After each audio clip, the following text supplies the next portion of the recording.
السلام علیکم۔ اللہ اکبر اللہ اکبر لا الہ الا اللہ اللہ اکبر وللہ الحمد۔ اللہ اکبر لا الہ الا اللہ واللہ اکبر وللہ الحمد۔ اللہ اکبر لا الہ الا اللہ واللہ اکبر وللہ الحمد للہ وکفی وسلام علی عبادہ الذین اصطفی اما بعد۔ اللہ تعالیٰ نے حضرت ابراہیم علیہ السلام کو امام الناس بنانا تھا، اس کے لیے ان کو چند باتوں پہ اللہ نے آزمایا۔ ایک آزمائش یہ بھی تھی کہ اللہ نے انہیں حکم دیا کہ اپنے بیٹے کو میرے نام پر قربان کر دو۔ خواب یوں آتا تھا کہ کوئی تین چیز قربان کر دو۔ ابراہیم علیہ السلام نے بکریاں قربان کی، پھر خواب آیا تین چیز قربان کرو، پھر گائے وغیرہ قربان کی، پھر خواب آیا قیمتی چیز قربان کرو، پھر اونٹ قربان کی، پھر خواب آیا قیمتی چیز قربان کرو۔ تو حضرت ابراہیم علیہ السلام نے سوچا کہ میرے اللہ مجھ سے کیا چاہتے ہیں، تو انہوں نے سوچا کہ مجھے سب سے زیادہ قیمتی چیز تو میرا بیٹا ہے جو اللہ نے بڑھاپے میں عطا کی، تو اس کی قربانی مانگتے ہیں۔ اس وقت حضرت اسماعیل علیہ السلام کی عمر تھی 11-12 سال کے قریب۔ قرآن مجید نے کہا فلما بلغ معه السعی، جب بھاگنے کے قابل ہو گیا، تو 11-12 سال کا بچہ ایکٹیو ہوتا ہے، بھاگنے دوڑنے کے قابل ہو جاتا ہے۔ اور ابراہیم علیہ السلام کی عمر تھی 92 ایئر، 92 سال۔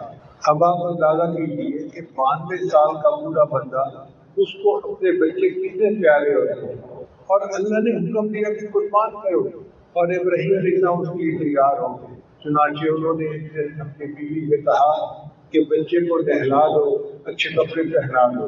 بیوی نے کہا کیا بات ہے؟ فرمایا میں نے اس کی بڑے سے ملاقات کروانی ہے۔ چنانچہ اما ہاجرہ نے بچے کو نہلا دیا، اچھے کپڑے پہنا دیے۔ حضرت ابراہیم علیہ السلام بچے کو لے کے چل پڑے۔ ایک جگہ پر پہنچے تو بچے نے پوچھا کہ ابا جان آپ نے مجھے کسی بڑے سے بلانا تھا۔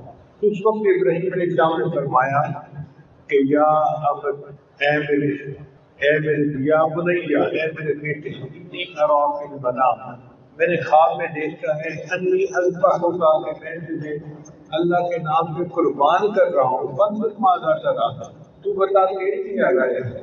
اللہ نے بیٹا ایسا دیا تھا کہ جس کے دل میں اللہ کی محبت خوب تھی، اور وہ اللہ کے نام پہ قربان ہونے کی تمنا کرتا تھا۔ اس سے آگے دیا جواب یا ابت افعل ما تؤمر، اے میرے ابا جان آپ کر گزریے جس چیز کا آپ کو حکم ہوا، ستجدنی انشاءاللہ من الصابرین، مجھے آپ صبر کرنے والوں میں سے پائیں۔ فلما اسلما، اب جب بیٹا قربان ہونے کے لیے تیار اور ابراہیم علیہ السلام قربان کرنے کے لیے تیار، تو اس وقت بیٹے نے کہا ابا جان آپ ایسا کیجیے کہ مجھے اونٹے کو لٹا دیجیے، سیدھا نہ لٹائیے کیونکہ میرا چہرہ آپ کے سامنے ہوگا، تو ایسی حالت میں چھری چلانی آپ کی مشکل ہوگی، اور دوسری بات آنکھوں پہ پٹی باندھ دیجیے، اور ایک تیسری بات یہ ہے کہ ابا جان جب میں اللہ کے نام سے قربان ہو جاؤں تو آپ میرا کتا جو ہے نا جا کے والدہ کو دکھا دینا کہ میری امی بھی دیکھ لے میرا بیٹا اللہ کے نام سے قربان ہو گیا۔ یہ فیضان نظر تھا یا کہ مکتب کی کرامت تھی، سکھائے کس نے اسماعیل کو آداب سرگردی، یہ نظر کا فیض تھا کہ اس چھوٹے بچے کو اللہ نے ایسے آداب سکھا دیے تھے۔ چنانچہ ابراہیم علیہ السلام نے اسی طرح کیا، اپنے بچے کو لٹایا اور اس کے گلے پہ چھری چلا دی۔ ظاہرہ تو نظر ایسے آ رہا تھا کہ جیسے بچہ ذبح ہو گیا ہے، لیکن جب چھری چلانے کے بعد پٹی کھولی تو کیا دیکھا کہ اللہ تعالیٰ نے اسماعیل علیہ السلام کو تو محفوظ فرما دیا، اور ان کی جگہ جنت سے جانور بھیج دیا، وہ ذبح ہو گیا تھا۔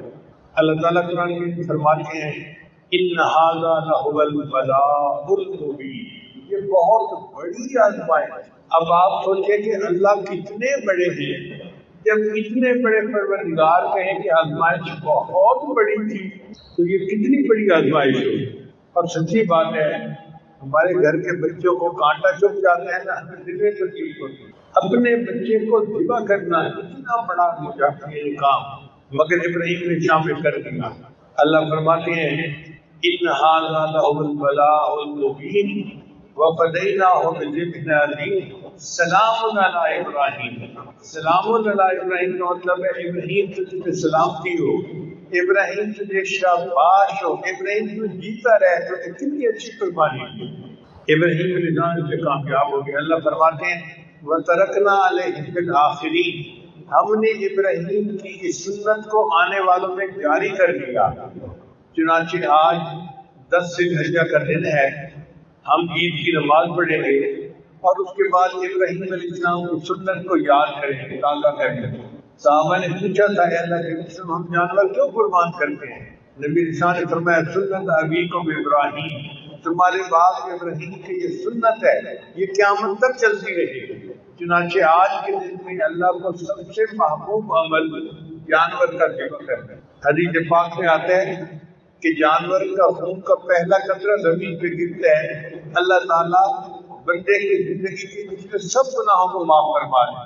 نبی علیہ السلام نے سیدہ عائشہ فاطمہ رضی اللہ عنہا کو فرمایا فاطمہ جب جانور قربان ہو تو تم قریب رہنا کیونکہ گناہ دھل دیا کرتا ہے. تو عورتیں خود تو نہیں کریں گی، لیکن اگر مرد کر رہے ہیں تو عورتیں قریب ہو کے ذرا دیکھیں پردے میں تاکہ ان کے بھی گناہ معاف ہو جائیں. یہ بہت بڑا عمل ہے.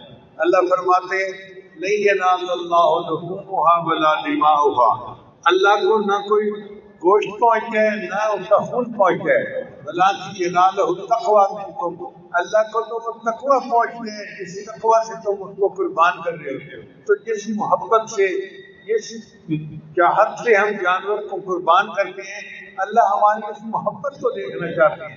اسی لیے قربانی کے جانور کو 1-2 دن پہلے لینا، اس کو کھلانا پلانا، سجانا، محبت کا اظہار کرنا، یہ انسان کی اللہ سے محبت کی نشانی ہے. نبی علیہ السلام نے اپنی زندگی میں یہ قربانیاں کی اور ایک قربانی آپ امت کی طرف سے بھی کیا کرتے تھے.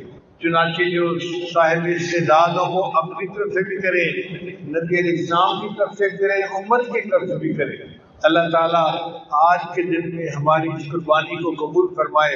اور پھر دیکھو اس میں کتنی بڑی حکمت ہے کہ وہ غریب لوگ جو عام دنوں میں گوشت نہیں کھا سکتے، سبزی کھاتے ہیں، دال کھاتے ہیں، چٹنی کھاتے ہیں، گوشت خرید نہیں سکتے، شریعت نے ایک ایسا دن بنا دیا، فرمایا اس دن میں تو غریبوں کو بھی گوشت پہنچ جائے گا. اللہ اکبر کبیرہ. کروڑوں کی تعداد میں جانور ذبح کیے جاتے ہیں اور اللہ کی جان کے بکرے گھٹتے نہیں ہیں، ان کے ریوٹ پھر ہزاروں کے حساب سے، سینکڑوں کے حساب سے چلتے نظر آتے ہیں. اللہ نے ان میں برکت رکھ دی ہے. تو دعا ہے کہ اللہ تعالیٰ آج ہمارے اس اجتماع کو قبول کرے، ہمارے گناہوں کو معاف فرمائے اور ہمیں ابراہیم علیہ السلام کی ایک ایک سنت پر عمل کرنے کی توفیق عطا فرمائے. پوری زندگی ہم ان کی ملت پر زندہ رہے اور آخرت میں ہم نبی علیہ السلام کے قدموں میں جا کر پہنچ جائیں. وآخر دعوانا ان الحمد للہ رب العالمین.